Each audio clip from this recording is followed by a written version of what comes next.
Hey man, what's up? Yeah, I'm just finishing our 6th and final episode right now. Come again? Oh, there were supposed to be 8 episodes this season. You know, now that you say it out loud, that does strike a chord. No, it's cool. 8 episodes. We've made 6. Split the difference and call it 7? 7 episodes? Cool. Then I will just make a cool, seamless, no one's gonna know that we planned for 8, 7th episode. All right, cool. Yep.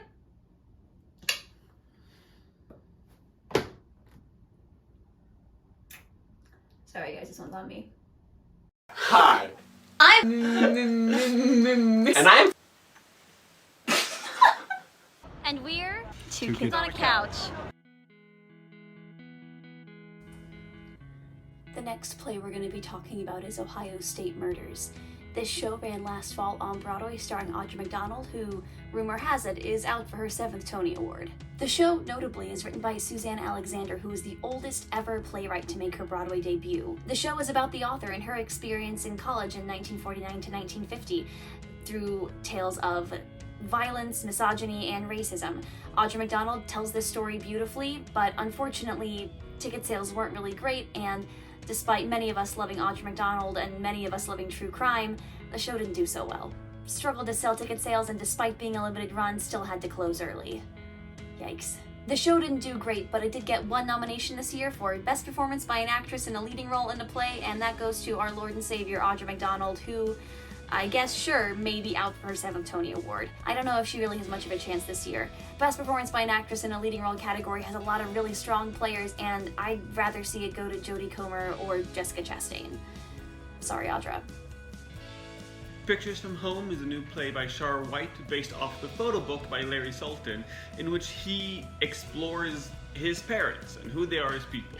The photo book was apparently pretty revolutionary and like a really big deal, as it kind of asked questions about the difference between the generations and what it means to like live in the past while neglecting your own life, and what's the difference between something that is just like a documentary versus what is staged as like photo. You kind of have to stage photos.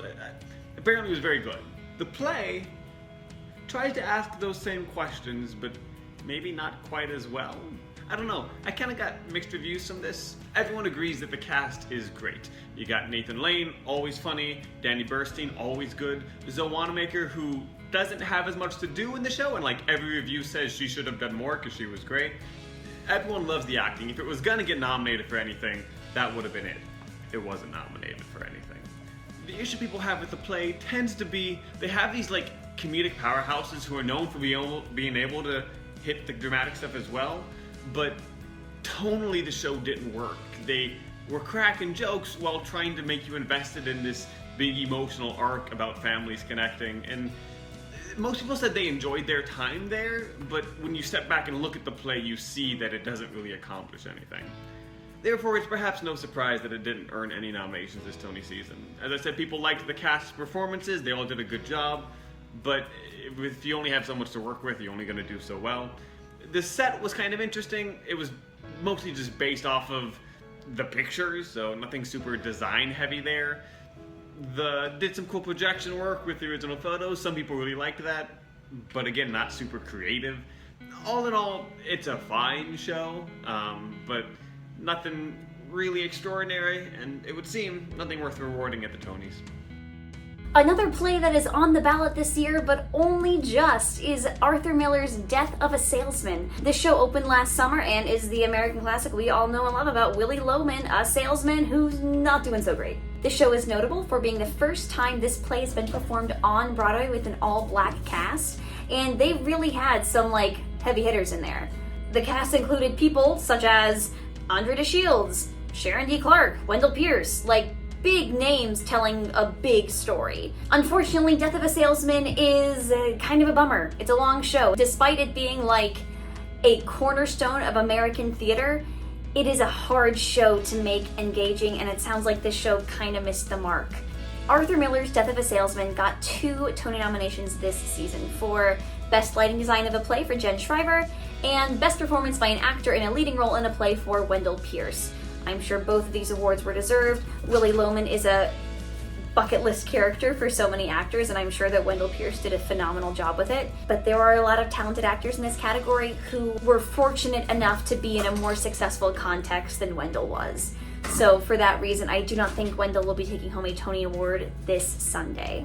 As for Jen Shriver, it's anyone's game. Because this show didn't get a lot of other nominations, I find it unlikely. I think it's much more likely to go to one of the other plays. Leopoldstadt, Ain't No Mo, we've played this song and dance before. I'm sure she did great work. I'm sure Wendell did great work. I'm sorry that the production was not better equipped to support them. It's too much.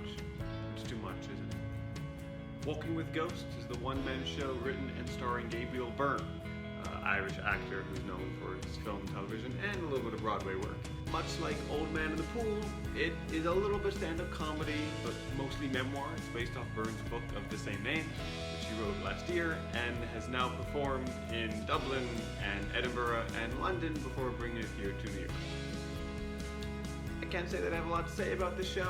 It was not necessarily as comedic, it was more just nostalgic, reflective. Byrne talks about his childhood in Dublin for all of Act 1, and then goes on to talk about his early career in Act 2, never really spending much time in the after he got famous part. Do I look Irish enough yet? Well, I don't want to just compare this to Mike Birbiglia's work. It is interesting to see the juxtaposition. Gabriel Byrne's show was over 2 hours and had an intermission and tried to be deep and heartfelt and talk about some trauma, whereas Mike's show was a little bit shorter, was a little bit more comedic, and it was extended while Gabriel Byrne's show ended its run early. Look, again, I continue to enjoy one-man shows. I think it's great that this show was produced. I think it's great that Gabriel Byrne's able to tell his story in this medium in which he loves. This one seemed a little bit uninteresting to me. I think it is good that it didn't win any awards or was nominated for any awards. I heard some neat things about the lighting, but nothing to compare with what I would consider real plays on Broadway this year. Again, this was there in the music box a little bit before Dancin' opened. Not mad that it's there, but nothing really to write home about. I'm not too Irish, am I? Another show this season that was sadly not given any recognition at the awards this season is The Collaboration. The show tells the story about visual artists Anthony Warhol and Jean-Michel Basquiat, played by Paul Bettany and Jeremy Pope, so kind of a recipe for a good time. The show was a very slice of life, looking into their collaboration. It integrates live feed video in a way that's very organic to the kind of work that these two artists were doing at the time, and tells the story about two people who we kind of tend to deify, just being dudes being bros. It's surprising that this show didn't get any nominations this year, especially given that it's a two-man show with two very talented actors doing what I'm told was great work. I'm sad that this show didn't get anything for its two actors. I'm sad that the play itself wasn't nominated, as I know that this playwright is like a very talented screenwriter, playwright, all that and more. It feels like this show was forgotten about in a way that is surprising and a bummer. R.I.P. Collaboration. Mike Birbiglia, the Old Man in the Pool, is a cross between stand-up comedy and one-man show which talks about death and aging and one's own mortality. It may not be what people think of when they think Broadway show, but it did open this year, which means it was eligible for Tony Awards, which means we will talk about it. Personally, I like the format of one-man shows. I like the idea of comedians telling stories as opposed to just telling jokes. And I do like it when they can tie in something more real, something a little bit deeper. This show seems to be right in line with the current trend of things like Bo Burnham's Inside and Hannah Gadsby's Nanette. Funny people who can make us laugh while also saying something that might be therapeutic for them, or saying things that maybe we need to hear and think about and can only take in these funny doses. I just recently saw a similar one-man show by a middle-aged white man talking about his own death and laughing all the way through it. I think it's a great show. I would love to go see it. I don't know that it's right for Broadway. It's definitely not what I think of when if I'm in New York for 2 weeks, I'm not gonna go see a show like this on Broadway. But as it is played in the Vivian Beaumont Theater after Skin of Our Teeth had already left, a month or two before Camelot was set to move in, so why not, right? It wasn't nominated for any awards, and I think that's correct. It shouldn't have been, but I think it's fine that it played. I'm trying to get more okay with these non-traditional shows taking up theaters in these interim spaces, so the theaters aren't dark. And I think that kind of comedy and that kind of storytelling is a gift. I'm glad when people get to see it. I'm glad it was in this season, and I'm glad it wasn't nominated for anything. Our final snubbed play this year was Peter Pan Goes Wrong. Peter Pan Goes Wrong is exactly what it sounds like. It is a troupe of actors who are doing their best to put on a serious production of Peter Pan, and everything that can goes wrong does go wrong. People don't know their lines, the set's falling apart, actors are getting stuck, actors are getting hurt. It is non-stop hilarity, hijinks, and all-around tomfoolery.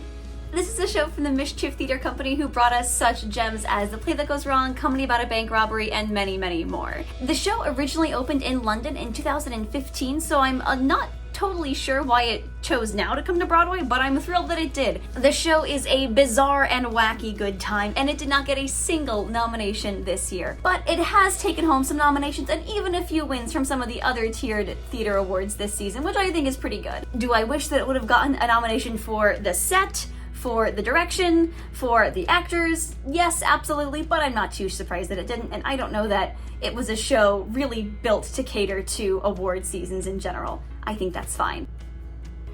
And that is it for the Tonys 2023 season. Thanks so much for joining in if you have done so, or if you've just watched this episode, or if you've watched none of them, it's fine, it doesn't matter. If you're interested in hearing our full thoughts on the entire ballot, feel free to join our Facebook live stream this Saturday, June 10th, before the awards.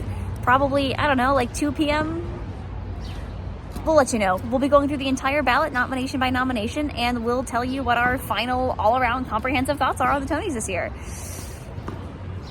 Stay couchy.